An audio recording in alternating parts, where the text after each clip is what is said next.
সিলেট নগরীর মেজরটিলা পূরবী আবাসিক এলাকার আলোচিত ও বিলাসবহুল এই কাজী ক্যাসল এখন গুঞ্জনের কেন্দ্রে। ৩০০ কোটি টাকার বাড়ি নামে পরিচিত এই বাড়ি নিয়ে গুঞ্জন রয়েছে ৫ আগস্ট সরকার পরিবর্তনের পর আওয়ামী লীগের সাধারণ সম্পাদক ওবায়দুল কাদের সেখানে আত্মগোপনে ছিলেন। চাওর হয়েছে সুযোগ বুঝে সেখান থেকেই পালিয়েছেন তিনি। বিশাল দামি এই বাড়ির মালিক ব্যবসায়ী মাহতাবুর রহমান নাসির। বাড়িটির বিলাসবহুল নকশা ও উচ্চমূল্য একে বরাবরই আলোচনার কেন্দ্রে রেখেছে। তবে সাম্প্রতিক ঘটনাগুলো এ বাড়িকে আরও বিতর্কিত করেছে। স্থানীয় বাসিন্দারাও শুনেছেন ওবায়দুল কাদের বিলাসবহুল এই বাড়িতে আত্মগোপনে ছিলেন এবং পরবর্তীতে সময় সুযোগ বুঝে ভারতে পালিয়ে যান। তবে বেশিরভাগ লোকজনই ক্যামেরায় কথা বলতে রাজি হননি।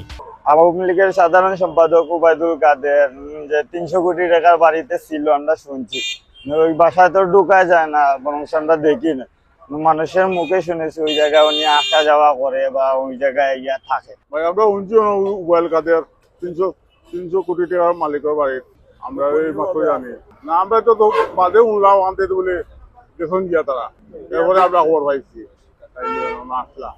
এদিকে কাজী ক্যাসলের কর্মচারীরা ওবায়দুল কাদেরের আত্মগোপনে থাকার বিষয়টি অস্বীকার করেছেন। তাদের দাবি ৫ আগস্টের পর থেকে বাড়িটি খালি রয়েছে এবং কাউকে বাড়িতে প্রবেশ করতে দেওয়া হচ্ছে না। বাড়ি নিয়ে গুজব ছড়ানো হচ্ছে।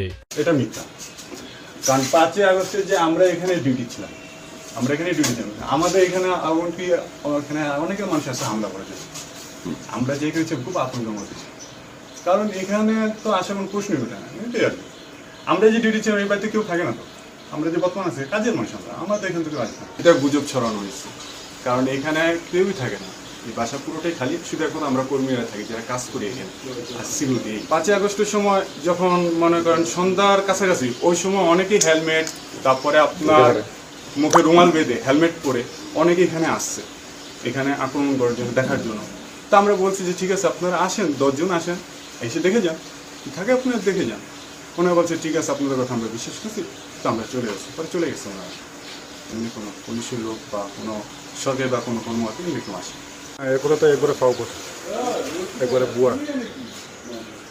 আমরা এখানে আমি আজকে ৮, ৯, ১০ বছর ধরে কাজ করি এই বাসায়, তো আমি হাউস ড্রাইভার, তো আমি দেখি নাই, এরপরে করি নাই, শুধু আপনাদের মিডিয়াতে দেখলাম এরকম।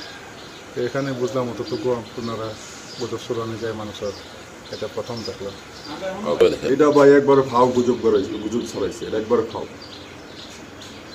মানে এটা একবারে মিথ্যা বানো, এখানে কেউই ছিল না, না এটা ছিল না, আমরা পুরাটা নিচ্ছি, এর লেগে আমরা আসতেছি, কাজ করতেছি, দেখতেছি। তবে কাজী ক্যাসলের বিষয়ে এ গুঞ্জন কতটুকু সত্য তা এখনও নিশ্চিত হওয়া যায়নি।